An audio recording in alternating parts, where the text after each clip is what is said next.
Agradecendo a contribuição da juíza Valéria Ferioli, chamo o procurador da Fazenda, Heráclio Mendes de Camargo Neto, presidente do Sindicato Nacional dos Procuradores da Fazenda Nacional. Excelentíssima doutora Luísa Cristina Franchising, que preside os trabalhos, na pessoa de quem cumprimento os demais conselheiros, senhoras e senhores. O Sindicato Nacional dos Procuradores da Fazenda Nacional tem a honra de participar desta indispensável audiência pública sobre a eficiência da primeira instância do Poder Judiciário e o aperfeiçoamento legislativo voltado ao Poder Judiciário.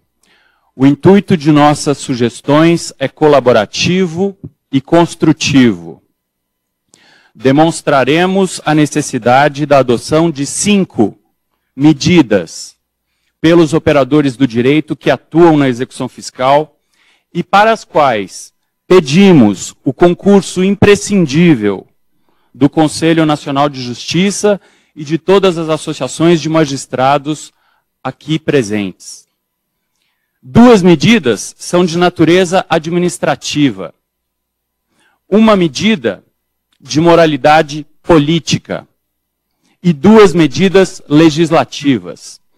Preliminarmente, porém, não se constrói uma civilização digna dessa palavra, civilização, quando se tenta monetarizar valores intangíveis, tais como o valor intangível de a cidadania pagar tributos com a finalidade pública da consecução do bem comum. Por um lado, interioriza-se e se virtualiza a justiça a passos largos. De outro, tentam mitigar a execução fiscal. Temos aumento de despesas de um lado, provável diminuição de receita de outro. Essa conta não fecha. A primeira medida administrativa sugerida, portanto, é a estruturação da Procuradoria-Geral da Fazenda Nacional. E com essa medida, nós vamos precisar de muito poucas medidas legislativas, porque a Procuradoria-Geral da Fazenda Nacional estruturada é capaz de antecipar os problemas da execução fiscal, qualificar o crédito tributário e mandar para o judiciário apenas aqueles créditos qualificados, fazendo um efetivo controle de legalidade sobre a dívida ativa da União, que não é feito por falta de estrutura. E o mundo em que eu vivo é diferente do mundo em que vive o advogado-geral da União e dos projetos que o governo manda para o Congresso Nacional. Então, com a estruturação efetiva, nós vamos poder aliviar o Poder Judiciário. Porque a PGFN oficia em 6,8 milhões de processos judiciais, número consolidado de 2013. Porém, conta com 0,6 servidor de apoio por procurador da Fazenda Nacional. Repito, 0,6 servidor de apoio por procurador da Fazenda Nacional. Virtualmente não temos carreira de apoio. Há cerca de 300 cargos vagos, há 6 anos, cargos efetivos de procurador da Fazenda Nacional sem preenchimento. Trabalhamos com sistemas informatizados inoperantes e internet lenta.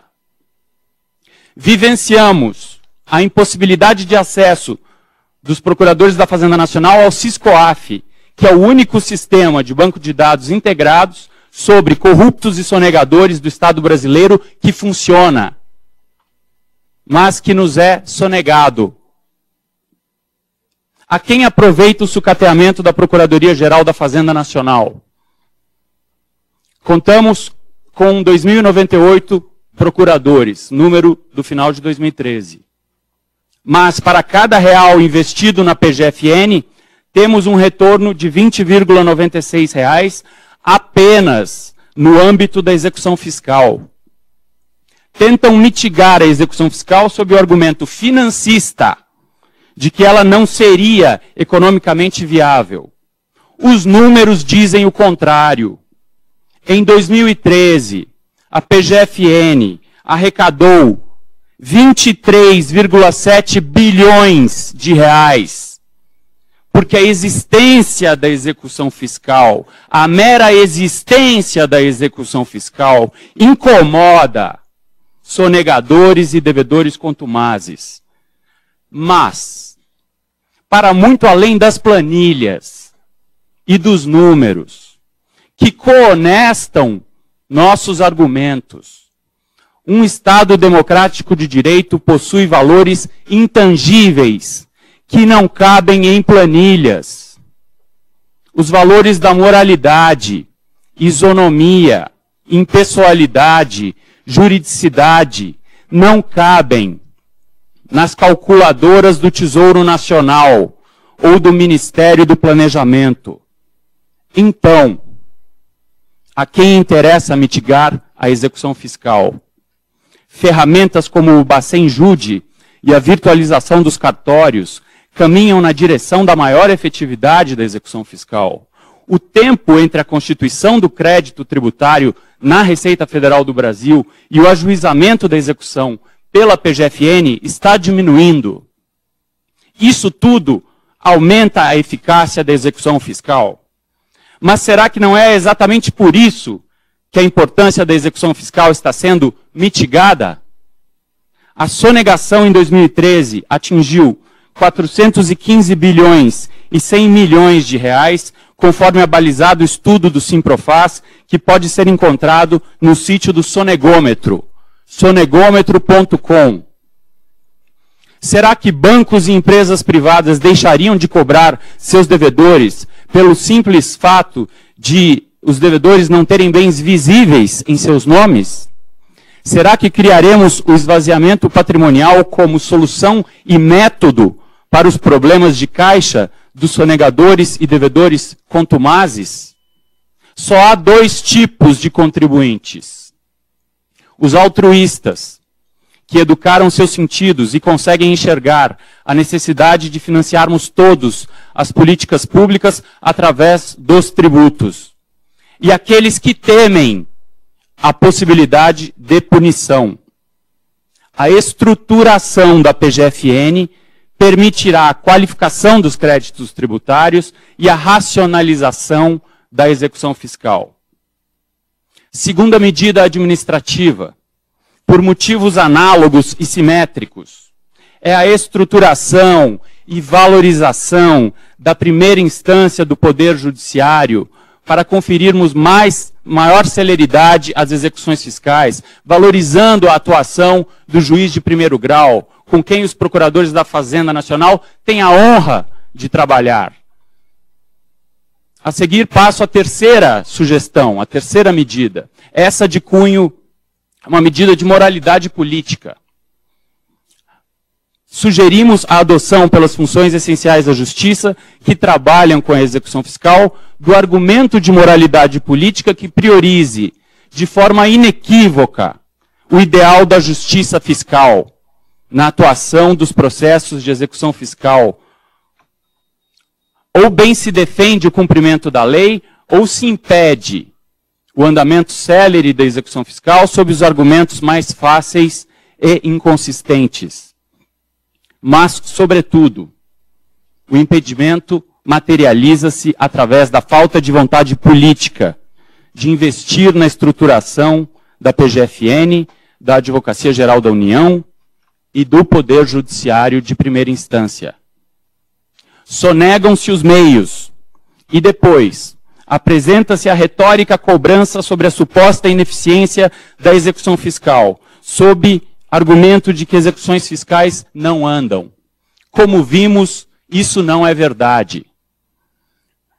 Porém, pretendem reiterar uma profecia a ser autorrealizável, sufocando e sonegando meios financeiros e materiais para a primeira instância e para a Procuradoria-Geral da Fazenda Nacional.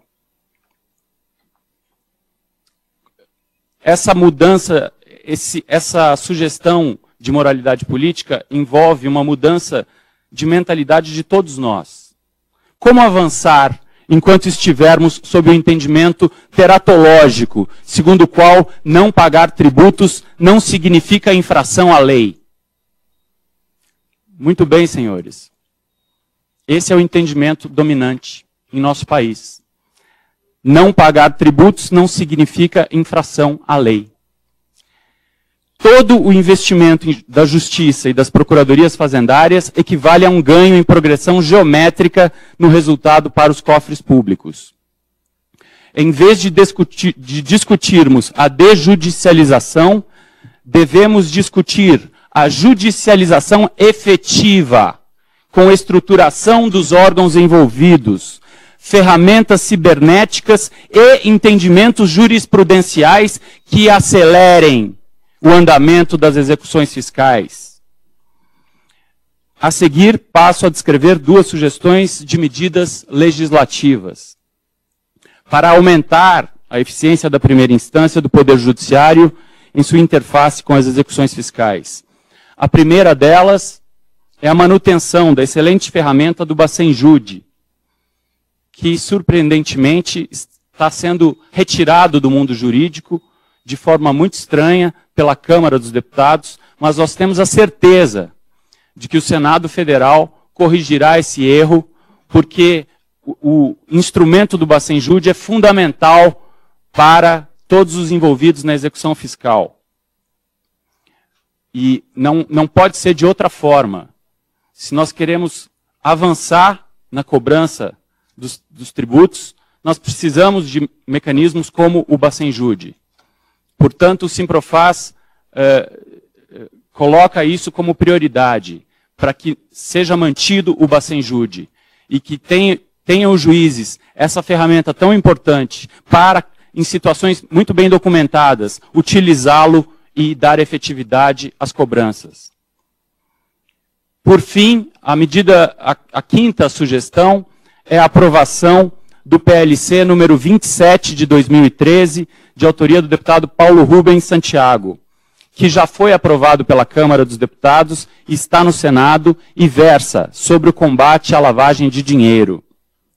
A Instrução Normativa 1183 de 2011 repete teor de instruções normativas desde 2002 e transformou o Brasil num paraíso fiscal por via reflexa, já que basta abrir uma offshore em um dos nossos vizinhos mais próximos para passar a atuar anonimamente no Brasil, infringindo o princípio da livre iniciativa, livre concorrência e da soberania nacional.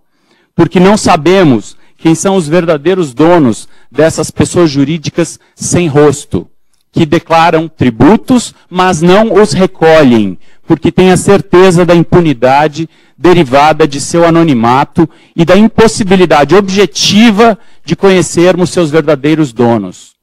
Qual é a segurança jurídica dos cidadãos e empresários brasileiros diante do anonimato dos mascarados econômicos das offshores? Como garantir a livre concorrência e a soberania nacional diante do anonimato de empresas com o rosto coberto pelo manto da impunidade tributária? Isso tudo com o salvo-conduto do governo brasileiro, que lhes fornece a inscrição no CNPJ, exigindo apenas a fixação de um procurador, leia-se, um laranja, para atuar livremente no Brasil. O Simprofaz exorta o Conselho Nacional de Justiça e as entidades de magistrados do Brasil para que cerrem fileiras pela aprovação no Senado do PLC número 27 de 2013, que já foi aprovado em todas as comissões da Câmara com grandes debates e que visa conferir o mesmo tratamento, o mesmíssimo tratamento às pessoas jurídicas domiciliadas no exterior e às pessoas jurídicas brasileiras, acabando com a atuação dos mascarados econômicos que fomentam a lavagem de dinheiro e a sonegação brutal em nosso país, que atingiu, em 2013, a cifra astronômica de 415 bilhões e 100 milhões de reais. Muito obrigado pela atenção.